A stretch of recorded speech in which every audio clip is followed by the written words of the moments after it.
What up, YouTube, man? It's your boy Banco Boxing, man. Let me get rid of this glare right there. Perfect. All right, man. Y'all know what to do, man. Hit that subscribe button, man. Hit the bell icon for your boy. But anyways, the much anticipated fight happened today with Errol Spence Jr. taking on Shawn Porter today at the Staples Center. Errol Spence Jr. was the IBF welterweight champion. Shawn Porter was the WBC welterweight champion. And initial reaction, man, I thought Earl would have made it look way easier. Like the way his bravado before the fight, and how all his fans and Porter was just this big underdog, man. And I really thought, I thought it was gonna be easy work for Errol. You know what I'm saying?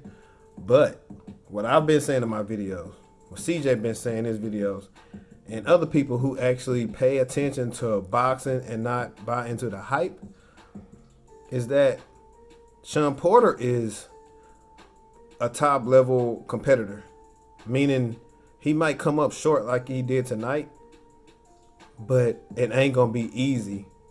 That's what I told in my video. I said I'd be surprised if Errol stopped him. If Errol stopped him, he's the man, because he'll do something that nobody else has done.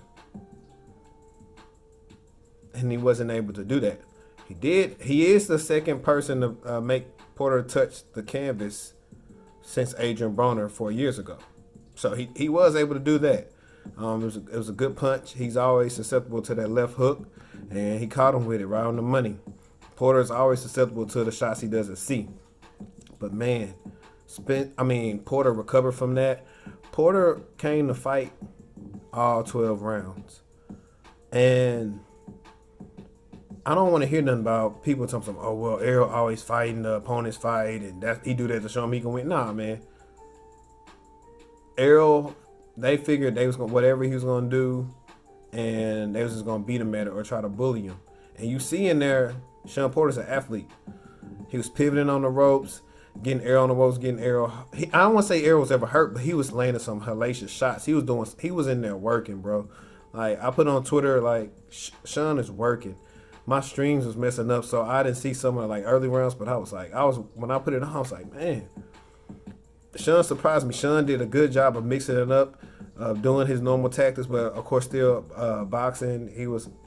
When he would get in, he'd do a lot of movement. Errol just basically, Shawn makes it hard to time him, to get his rhythm down. And I think that's why they predicate on his training. He's tremendous shape. He didn't get tired till probably 30 seconds in the 12th round. You see it on Errol's face. I'm gonna try to find some pictures of Errol after the fight real quick, so y'all can see how Errol was looking. But hats off to him, man. Good fight. Really good undercard. Josito Lopez stopped John Molina Jr. David Benavidez stopped Anthony Durrell in a very good fight, but turned for the worse once Durrell got cut in it. Ali, I want to say it was either that left or the right eye. Y'all let me know in the comments which eye it was. So overall, this was a pretty good PBC undercard. I want to say it might have been the best one in a while, because Keith Thurman, I forgot who fought right before Keith Thurman fought. But yeah, this was the best undercard. But also, what I want to say from watching that fight, now mind you, everyone says Shawn Porter is a bum, this and that. He a paper champion, right? In the press conference, Errol said, "Oh yeah, you had a lot of close fights." Errol just had a close fight. One thing I did have a gripe about this fight is the judges had some of the scorecards too wide. Whatever card it was that won for Porter, I think the card should have been closer to that. 116, I think, to 111 is too wide, bro. Too wide. Even with the knockdown, it's too wide. This fight could have easily been a draw. It could have been similar to Wilder and Tyson Fury. But they both was in there working. Errol didn't back down. Shawn came to fight. I think I want to say it's a misnomer. I might be using the wrong word. But they created to make Errol a boogeyman and say people was ducking him. But now that I'm seeing as he stepped up, this is one of his first top step-up fights. I know people like to say Kell Brook beat Shawn Porter and blah, blah, blah. Kell Brook fought Errol Spence off of a stoppage. a stoppage. I don't care if he say, oh, well, he broke the other eye. We all know once you get one injury, it's easy to get another one. And that ain't in the punchline. That's real facts. As Casita would say. But you see now that it's some chinks in his armor. Danny Garcia was in the ring after that. I'd actually like to see how. I don't know, because Danny has way more of a punch than Shawn. He can hit hard, and he got a left and a right hook now. So, I mean, of course, Errol probably just move around and box around him. Like Danny's nowhere near as athletic as Shawn is, but it'll still be an intriguing matchup.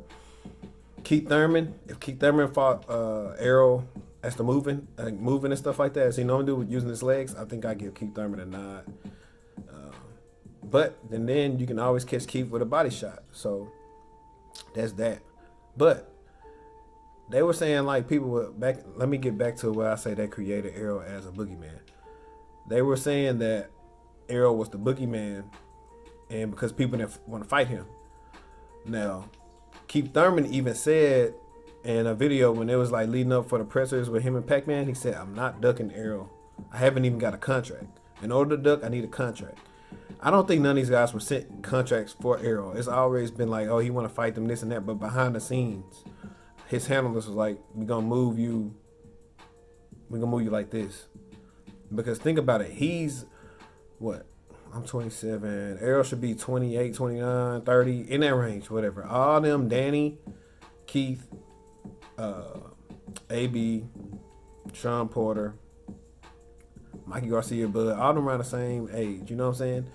And Errol is finally just not getting these fights. And you see he now 26 and 0. He was 25 and 0. So he ain't even fought that many fights.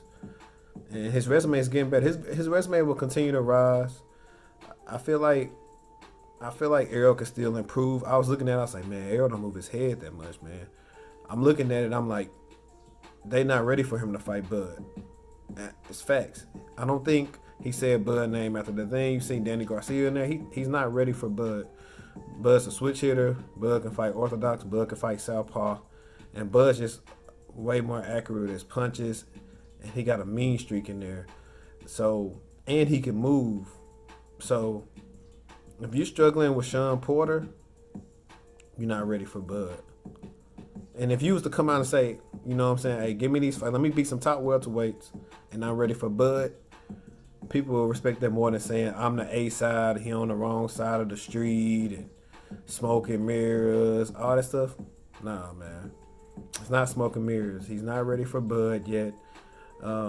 As we know, he's supposed to have mandatories next. I think they're trying to push for Udenis Ugas or I forgot who else. But like CJ was saying in this video, possibly can go to Danny because I forget what Danny's ranked in the WBC. Also, Keith can cash in anytime to fight for the WBC, so I don't know if they'll let them fight for 2 belts because I don't know where Danny or Keith is ranked in the IBF. But I think he'll be ready for Bud after he beats one of those 2. Because that'll be the second, like, top tier. Like, Danny Garcia, a hell of a resume. Keith Thurman, best resume at welterweight besides Manny Pacman. So beating one of them, we'll say, okay, now I'm ready for Bud, which I think will happen. He might fight one of them next year, and then if everybody's still at 147 pounds, he'll probably fight Bud. But yeah, man, all in all, it was a good night of boxing. Very good undercard, man. Salute to both competitors. I hope they leave out, no injuries, nothing like that. Like they had all their faculties. I was gonna say, man, really salute to Shawn Porter, man. Those betting odds, man, you would have thought he was Mike Garcia. And guys, you see what happens when you put Errol Spence in there with top tier welterweight that's gonna hit him back. Not somebody that showed up for a check. I think 4th or 5th round say, man, Shawn came to win. Like even if Shawn would have got knocked out, I would say Shawn came in to fight. Because he could have just moved around the whole fight and, tried not to get hit like he did Ugas, and people were like, man, he just showed up to get a check. But now what they gonna say? Ticket, what you gonna say? Because it's supposed to be the end of Shawn and Kenny. And that ain't no end of no career fight. He didn't get washed. It very well could have been a draw or it could have went to Shawn. So Ticket, what you got to say about that, bro? I wasn't paying attention to your commentary. I know you got that on YouTube.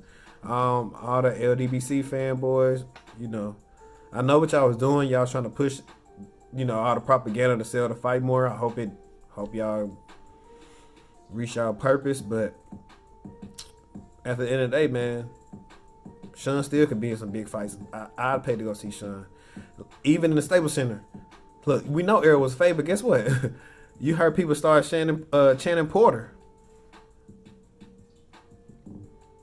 So yeah, Errol, come back to Dallas. He may need somebody else. Right now, I have to look up. I don't know how many other fighters Derrick James has, but it seems like Derrick James don't teach defense the best. Errol may need to get another set of eyes in there to help him with his defense a little bit more. I think that's going to help him a long way, because as you move up, your skills got to increase. It ain't just about power. That's the reason why Jermell Charlo ain't fighting as good at 154, because he fight like Errol Spence at 154 with bigger dudes that's got a better skill set. So just power alone and size ain't going to always just help you beat everybody. You saw that tonight. Errol has like a good 4 or 5 inches on Shawn. He very well could have been 160 pounds tonight. And it wasn't enough to get him out of there. So salutes to both fighters, man. Salute to boxing. Shout out to Al Heyman for putting on this event. Shout out to PBC. But y'all guys know, man. Share this on your social media, man. Hit the bell icon. Your boy Banco, I'm out.